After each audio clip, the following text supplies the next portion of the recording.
Hello students, welcome to BBVN online classes. In our previous video session we were reading the chapter The Shepherd's Treasure.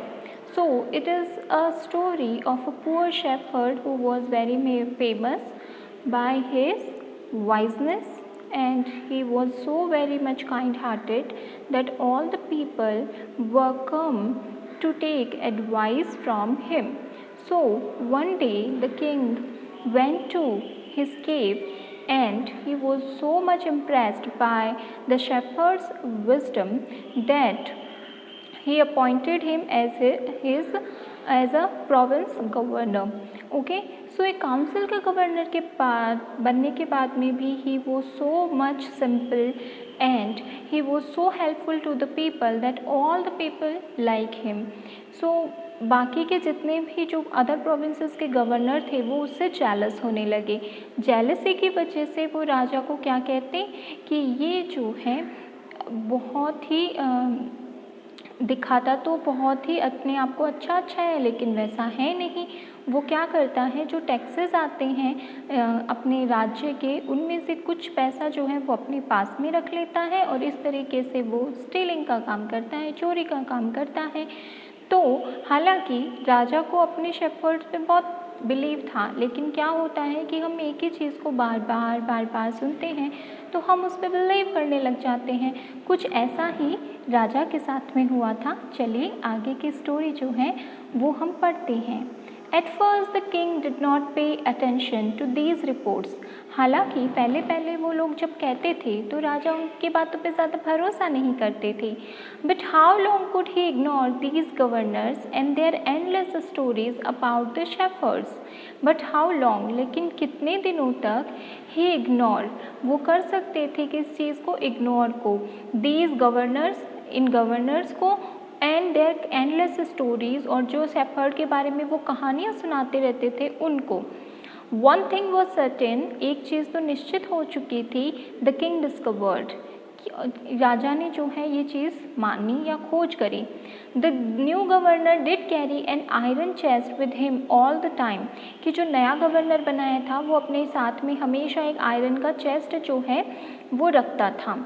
So one day the new governor was someone to the palace, इसीलिए एक दिन जो है वो जो नया governor था उसे क्या किया गया, राजमहल में बुलाया गया. ही केम राइडिंग ऑन हिज कैमल, वो अपने कैमल पर राइड करके आया.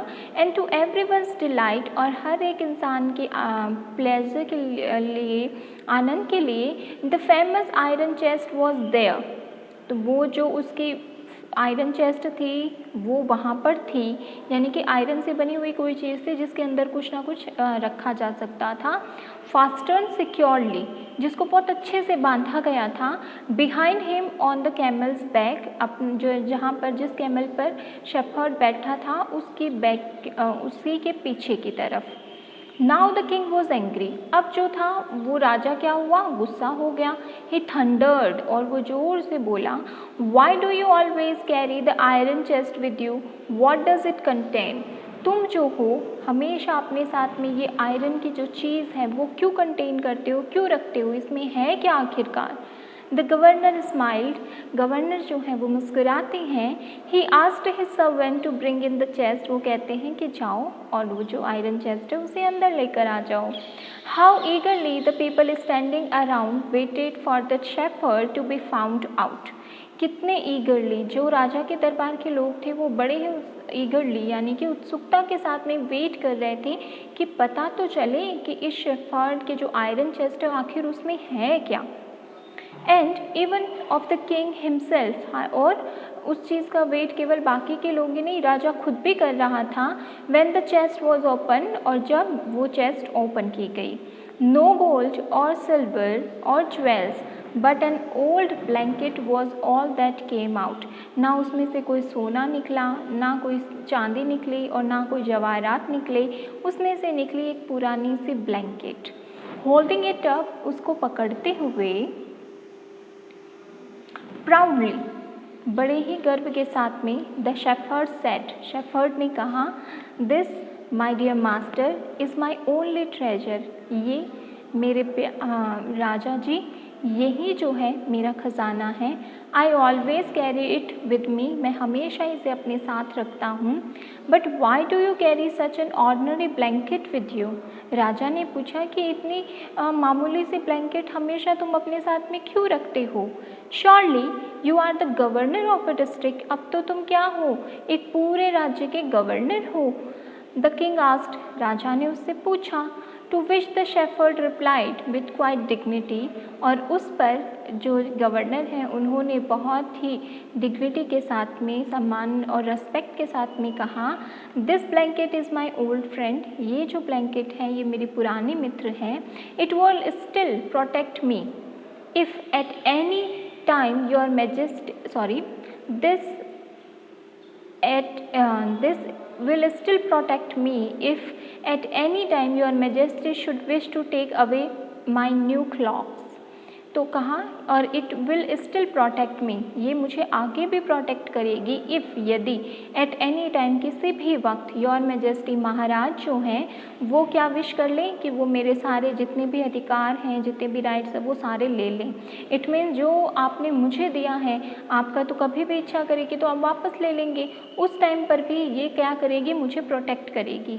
How pleased the king was and how embarrassed the jealous governors became to hear the wise man's reply.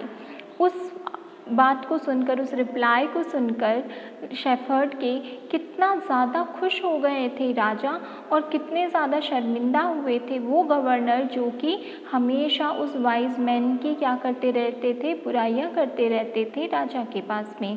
Now they knew that the shepherd was Indeed the humblest and the wisest man in the land, और अब वो राजा और सारे governor ये बात clearly जान चुके थे कि ये जो शेफर्ड है वो बिल्कुल हम्बल और वाइजेस्ट है इस पूरे लैंड पर। The king made him the governor of a much bigger district that very day, और उसी दिन राजा ने पहले से भी ज़्यादा बड़ी स्टेट का उसे गवर्नर बना दिया। सो इट मीन्स हमें हमेशा अपनी लाइफ में क्या करना चाहिए, हम्बल रहना चाहिए। इसी के साथ साथ में एक जो है ऑनेस्टी, उसे अपनी लाइफ में कैरी फॉरवर्ड करना चाहिए, सो दैट हम भी क्या हो, सक्सेसफुल हो। It's not the money that we get, it's the dignity, it is the respect that we earn with these values. So this is it for today. In our next video session we will do the question answers of this chapter. Thank you so much everyone.